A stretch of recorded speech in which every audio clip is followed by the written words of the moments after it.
How you doing? Hey, I'm good. How are you? Oh, I'm great. I'm great. It's a beautiful day out here. Perfect. So I know you.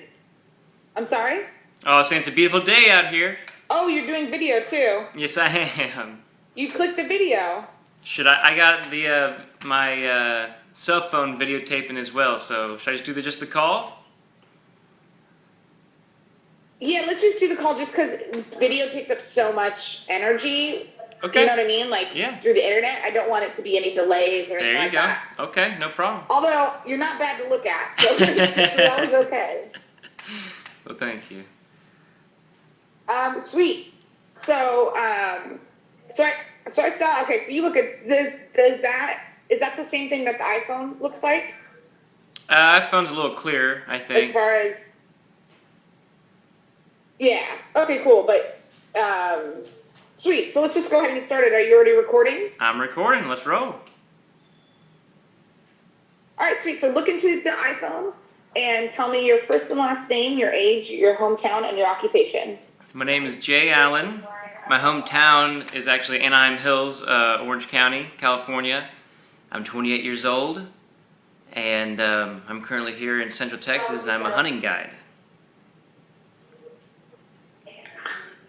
You're a what?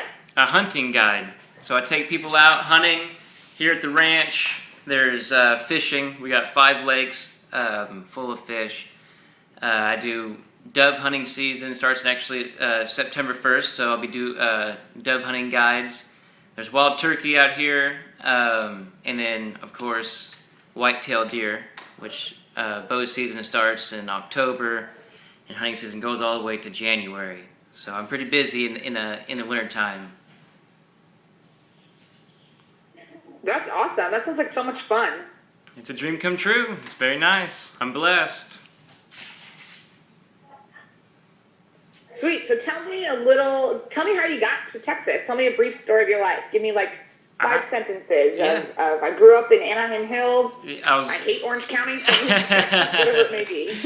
Well, I was born in Tyler, Texas, and my family, we moved to Orange County when I was 2 years old. So I don't remember East Texas very much.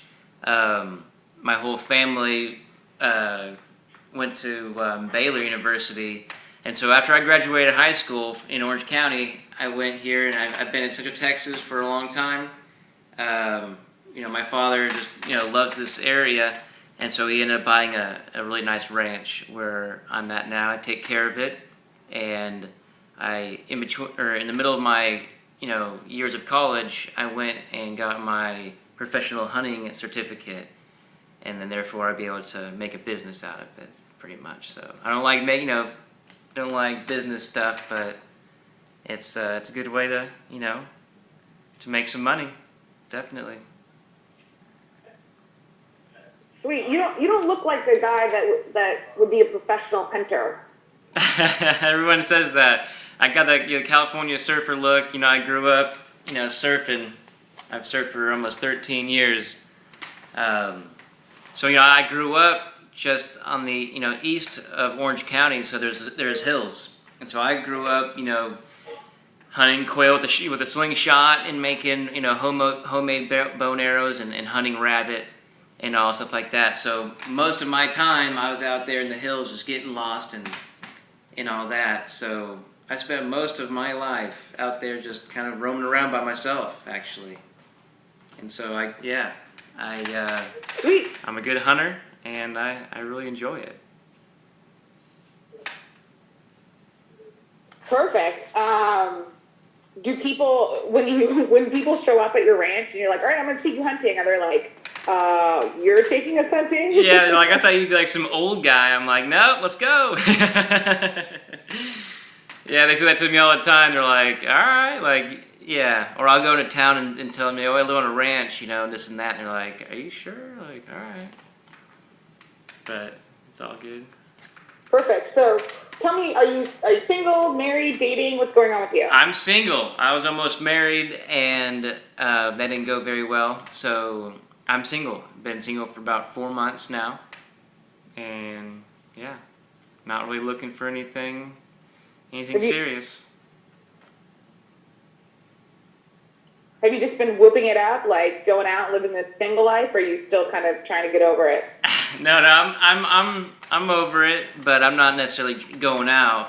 You know, if God brings female my way, then so be it. But right now I'm out there and working on the ranch and doing what I have to do out here. It's a full-time job, and most of my food it comes from either fishing at the lakes or hunting. And so I'm pretty much, doing the wilderness thing almost on a daily basis. I love it. That's perfect. And so the outdoors, you like it, you love it, you hate it? I gotta be in it. Even though I was like in the city, growing up, I'd always have to spend my certain, amount of hours, hiking and just, I don't know. I like my alone time. I have a lot of friends, but I have to do that. I have to go out there by myself and just hang out, just kind of do my own thing out there. So I definitely have to live either in where there's nature trails or in the in the wilderness type thing. That I can't do cities very very long. So I love the wilderness. Love it. Perfect. Sorry, say that one more time. I cut you off. Oh, so I just love the wilderness. Absolutely love it. That's definitely where I feel more comfortable, for sure. Perfect. And so, how did you become an outdoors person? It's just the way I was. That's what my parents said. Like I'd be outside since I was a little kid, just roaming around and getting lost. And so it was just one of those things. That's who I was. That's how I've always been. So. My parents, my dad doesn't hunt, my mom, I have 2 sisters, and none of them are really outdoors. I'm the only one. So I don't know where it came from, but yeah. Was there something or someone that inspired your love of survival? Yeah, as a young child, just watching even just movies and just seeing, Native American, style of living. I saw that as that's a lifestyle, way of life. And I saw, my dad and, his struggles in business and all this and that. And I was like, man, that kind of sucks. And I wouldn't want to put myself in that situation. And so I kind of grew up just always thinking, if you can hack it out in the woods, be a mountain man, then that's 100% freedom right there, And so I kind of just always had that mindset that, that's what I'm going to do, so and then,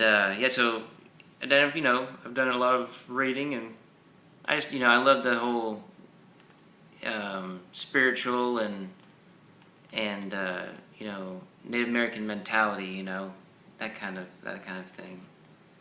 I really enjoy that. So that was definitely a big part of my life, good inspiration.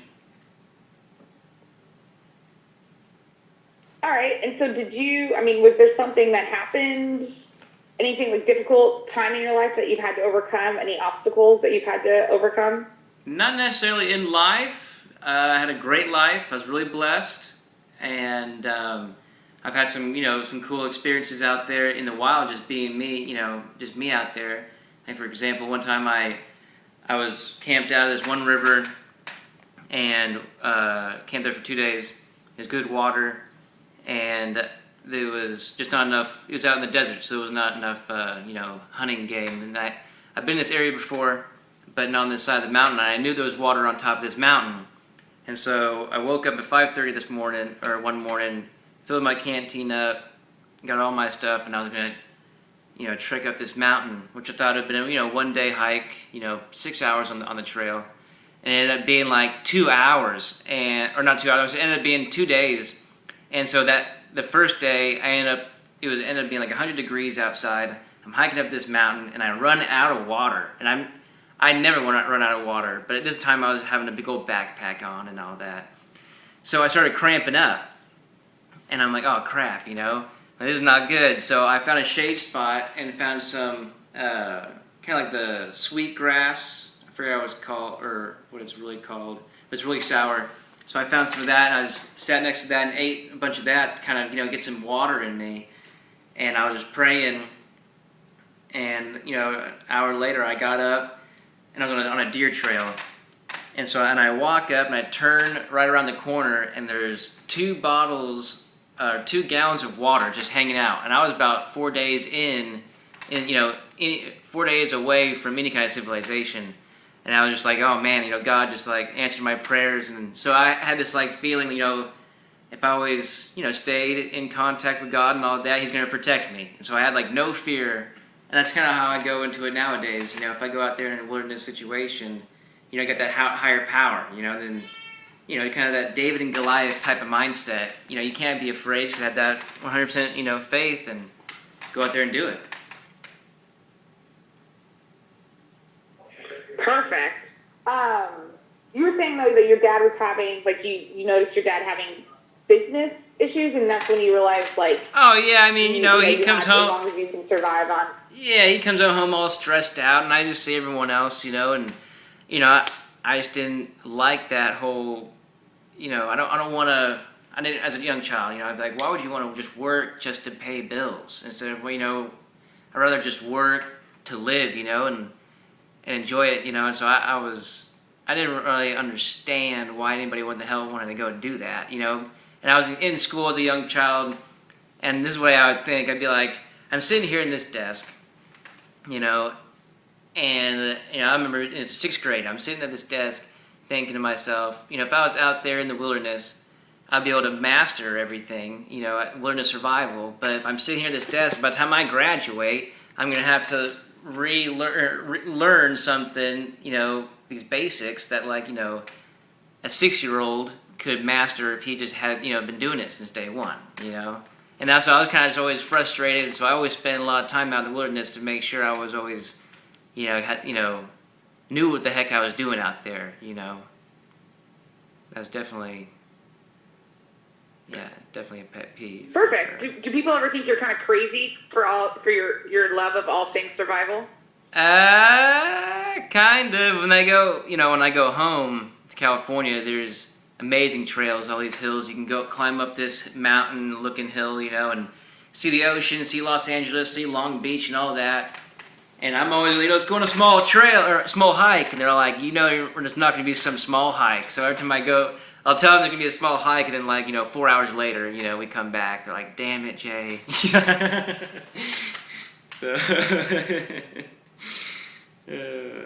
That's perfect. I love it. Do you think women or men fare better in the wild? Well, it depends. And I was actually talking to one of my latest professors about this, and it's that not all females, but a lot of females, they don't shake as much, and so their marksmanship, shooting with a handgun, rifle, or especially bow and arrow, they're not going to shake like men do. So they're able to, be better marksmen. A lot of guys can't sit still. So a lot of animals, you have to climb into a tree or be completely still, like you weren't even there. And I can see that, females definitely would be, it's easier for them to do something like that. Because I can't really sit still, so I'm always a spot and stock kind of guy. When times get rough and say, you need to build a shelter quick, men have a little more muscle, so they can actually, bring, bigger logs and, make a log, not a log cabin, but you can make a pretty strong shelter fairly quickly. Plus, men can carry things a little, more men overall can carry, more weight, but it's all, to be in a wilderness survival atmosphere, it's more knowledge and more, it's all mental, so if you know how to, find shelter, get a fire going and find water, and, if you have those 3 things, you're pretty much well off. I've seen on TV these hunting channels, and these females are doing just as good a job as males. So I think it's pretty much, it's 50-50 for sure. All right, perfect. And then, do you work out? I mean, what's your workout routine? I have a small gym. I swim a lot. I have actually a really large lake. I call it the swimming lake. It's about 30 feet deep, so I'm always out there swimming, riding horses. I'm always riding horses and all that. But yeah, I do have a gym, so I stay in physical shape. Got to. If you don't use it, you lose it. Perfect. And then let's talk about your primitive skills. Give me a list of everything you know how to do. So I can kill fish with rocks. I can tackle bears with my bare hand. I can start a fire with damp wood. I don't need an explanation. I know what it means to start a friction fire. I don't need you to explain it to me. Yeah. All I need is a list. Okay. So I can do this, and this. Yeah. I can make an excellent shelter real quick. I can spot and stock. I can read tracks. I can start a fire with the bowstring, that whole action, no problem. I can make snare traps. I can make traps just out of sticks and some vines, and make like a bait trap where you just put in the water and bait come in, they can't get out. There's turtle traps. You're supposed to put sticks in the ground. I can make a spear, like a little harpoon, little 3-prong harpoon. Got one actually in my room. I made homemade bow and arrows. I've been doing that since I was 9 years old. Yeah, and so that's pretty much what I do. Yeah. What about navigation or first aid? You got any of those skills? Yeah. Through the COAGS, Colorado Outdoor Adventure Guide School, we had to take a whole class on that, take a test, first aid, CPR, all that. There was actually a big part of those classes. We'd have to have our survival kit with us. We're on horseback, 3 people in a group, and we'd be out there, on top of a mountain, and one of the guides would blow a whistle and be like, "There's a storm coming in from the northwest." And so the groups, 3 people in a group, one guy would have to put the emergency shelter up, one guy would build a fire, and the other guy they would say has a broken arm or a broken leg, so you have to either put the broken leg in a splint or a broken leg or arm in a sling and get that person underneath the emergency shelter. And and get the caution tape out so you have a spot where the helicopter can land. And so, yeah, I've good, a lot of experience in, if someone gets hurt out there, I know what to do, and I'm not going to freak out. It's you got to stay calm in those situations for sure. Perfect. So tell me, so you just said you did a course. Give me a list of all the courses you've taken, all the survival courses you've taken. Well, the basic training program is basically pretty across the board. Anatomy and physiology of a horse. You have to know all the bones and all the muscles. You need, horsemanship, how to treat a horse, how to take care of a horse, how to put a pack saddle on with the mani packs. And lead your horse. You have a horse and you got 2 mules behind you, going through the woods, fly fishing, making your own lures, making your own flies. But that's basically what the basic program covers. Also hunting, knowing signs. Seeing signs, and one of the main things was weather, right? Because you ever been to Colorado? We were in the mountains, and 30 minutes, from now could be, drop 20 degrees. So obviously having layers and being able to cope with the elements. That's basically the basic program there. And then the hunting guide program. Perfect. Yeah. Then what do you think? I'm sorry. Go on. No. I want to just give me a list. I don't need to know what you learned in the courses. Just I took basic courses for this or basic survival. I've done hunting courses. Just give me a list. I don't need to know. Yeah. I think we'll get a good idea of what you learned. Right. Just hunting almost every animal. And skinning an animal. Field dressing it properly. Storing it. If you're in a situation and you're big game hunting and you kill something, and you got other bigger animals, you got bears and wolves out there. What to do, how to work fast. Yeah, I mean everything that you could think of that could go wrong, or prevent from going wrong. They definitely touch base on that. Perfect. And so, what do you think is the first thing your partner's gonna think the first time she sees you? What's this? What's my what? What's the first thing your partner is going to think the first time she sees you? I don't know. Hopefully she greets me with a smile, and we can just work as a team, you know? I don't know. What do you think her first impression of you is going to be? My first impression? Probably... I don't know. I always have a smile on my face, so maybe I'd be like too... I don't know. I don't know. I gotta ask a female about that. Well, maybe like... well, you were saying that you kind of look like a... Uh-huh.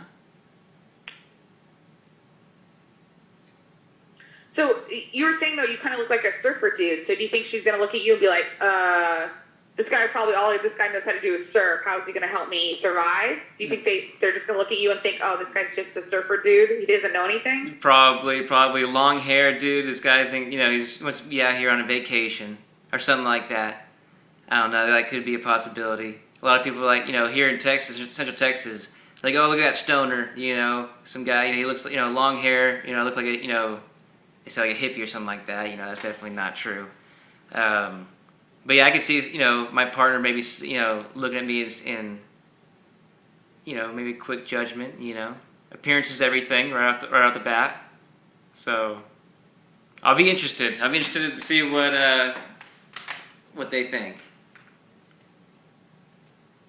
Do you think your looks do you think people kind of underestimate you because of the way you look? Yeah, definitely. Especially in a professional.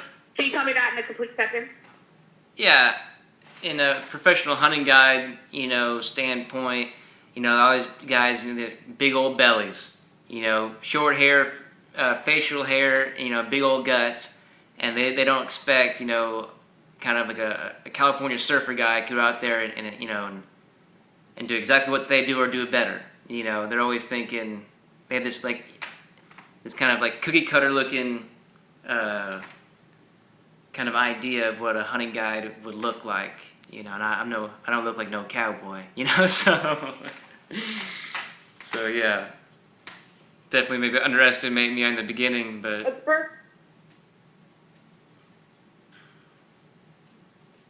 Keep going. What were you gonna say? Oh, so they probably could underestimate me in the beginning, but when I get that big old deer at the end of the hunt, then they understand. They gain respect. Perfect. Would you say that you're easy to get along with? Oh yeah, I can get along with anybody. As long as they, yeah. I mean, I'm definitely people's person. Always bring the good out of people. Always try. So you don't think after like a weekend and you're tired and you haven't eaten much and you're still naked, you're not gonna maybe get a little cranky, maybe a little. Oh yeah, I mean everybody. Yeah, I mean everybody when they get hungry, they get a little cranky. Especially if you have, a high diet of carbs. And all of a sudden you got no carbs, your body's going to go into a slight depression, just how it is. And so, yeah, I mean, you might even get a little headache and kind of get a little, just with always uncomfortable. But then again, you got to just, pray about it and just this, and just accept, just the way it is. It could be worse. Just kind of have that attitude and just like, okay, let's work to get better, let's work for a better situation right now. And just, keep yourself busy. That's the main thing. Sitting down and thinking too much is probably the worst thing you can do, unless you get lost and you got to think about where the hell you are. But, yeah. I'm definitely a Perfect. Team person. trying to do well with my team. Love it. So describe your ideal partner.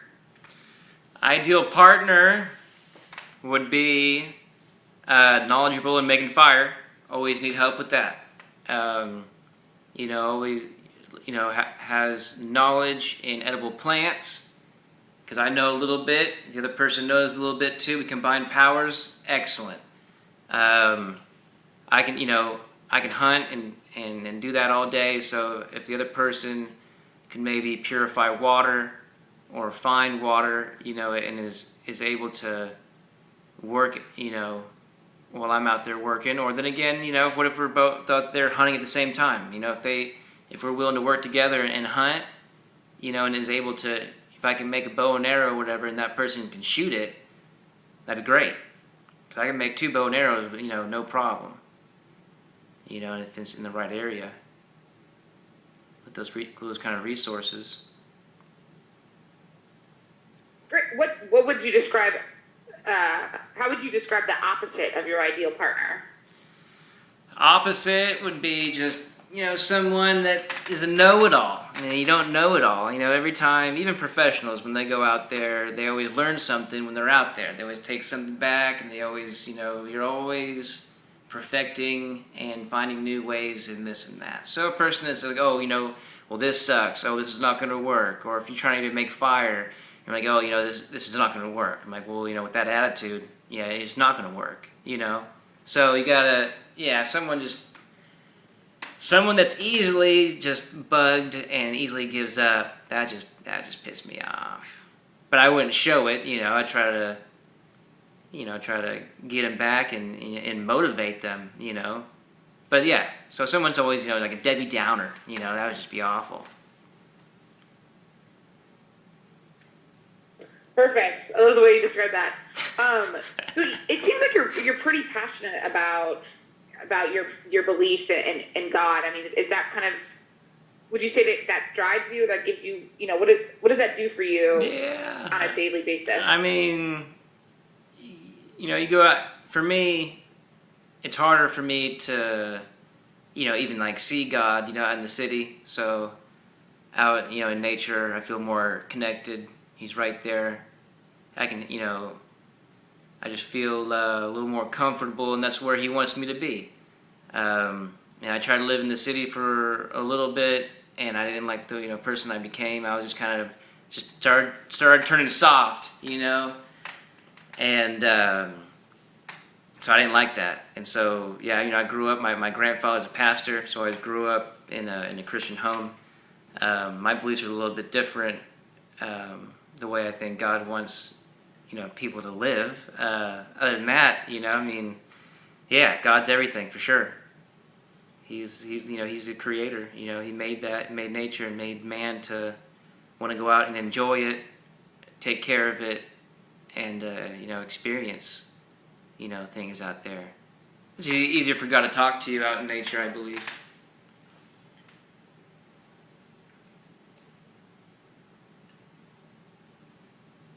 I love that. There's not many people who are, I feel like maybe it is because I'm in the city, but I feel like I don't ever meet people who are so confident in their beliefs like you are.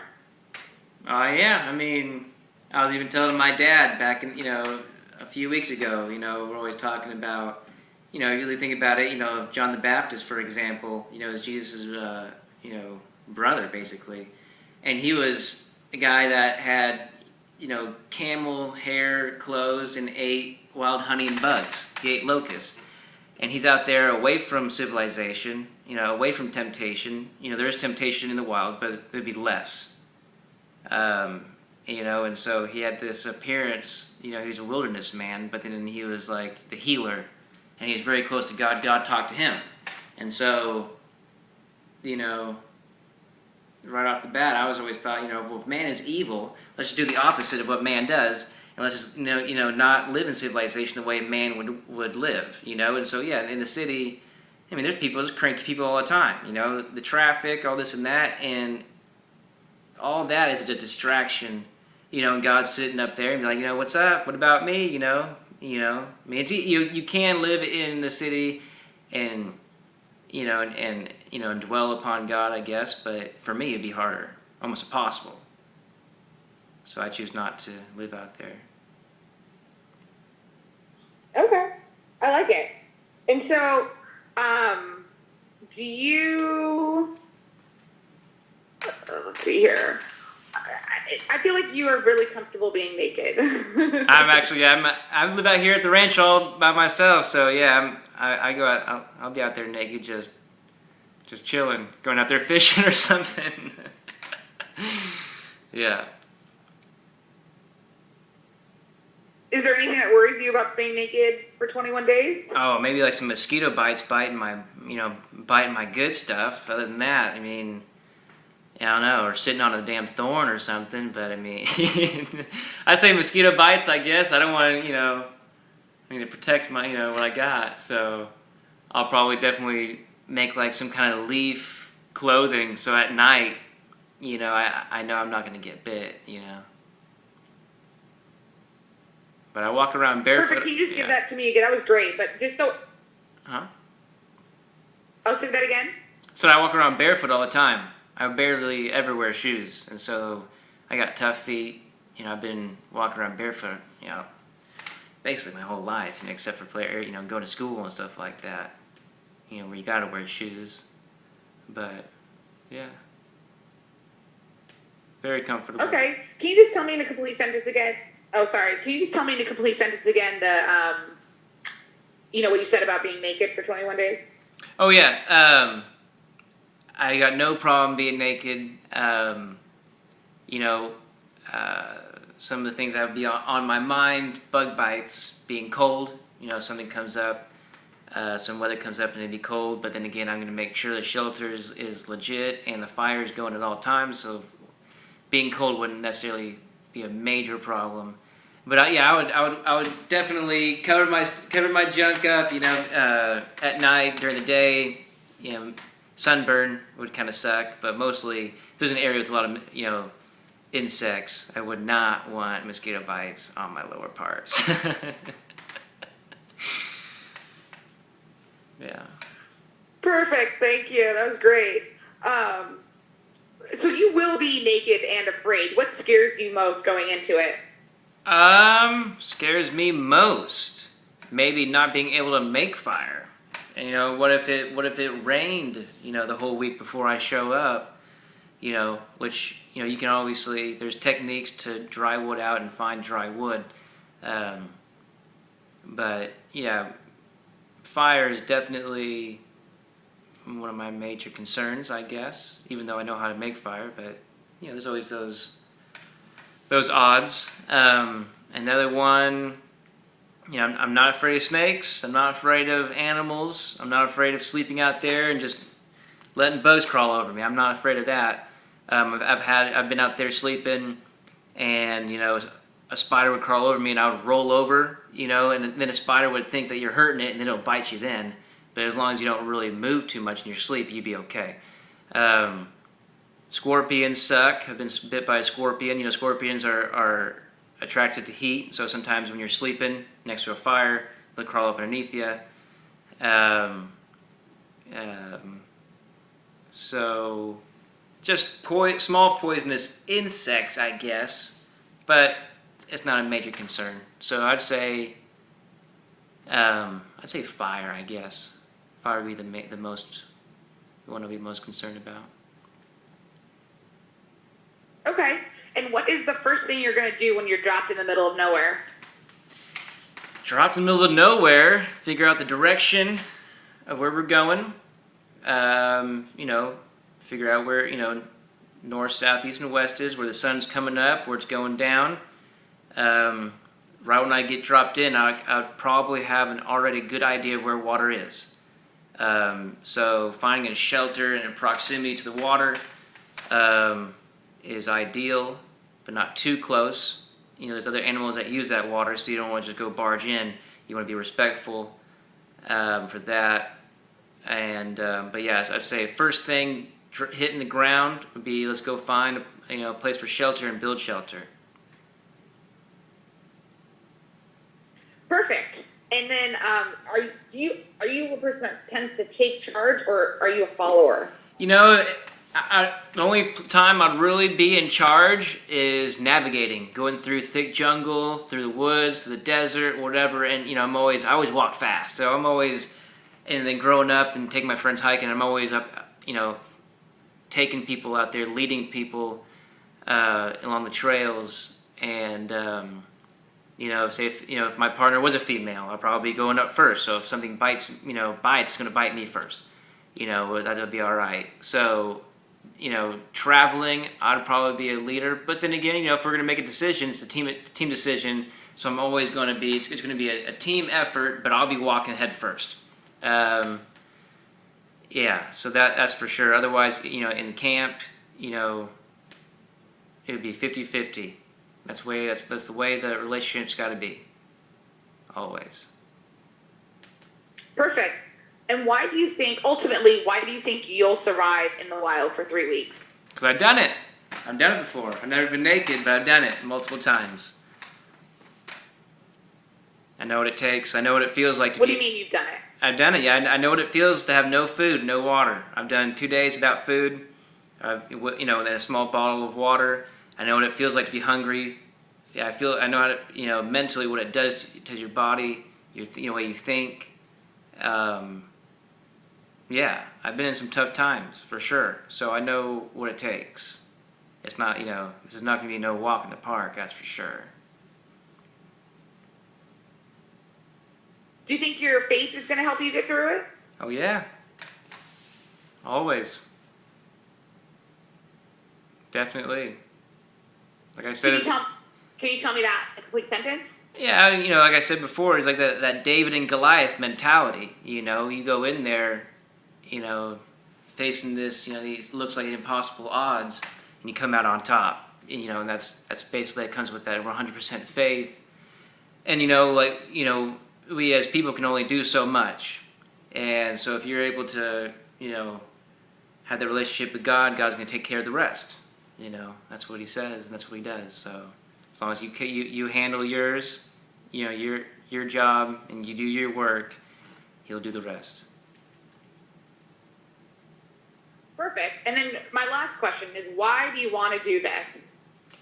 Well, I've always wanted to do, wilderness shows. It's one of the only things I watch, and, if this whole naked and afraid thing was, if you weren't naked at all, I'd still be able to want to do it. Being naked is like, that. I think that's like the hardest, challenge. It's got to be. It's the hardest one out there. So I want to test myself.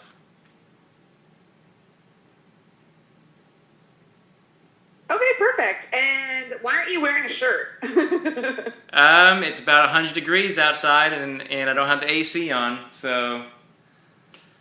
And I couldn't wear a white T-shirt or anything like that, or a solid shirt, so I was like, I'll just wear no shirt.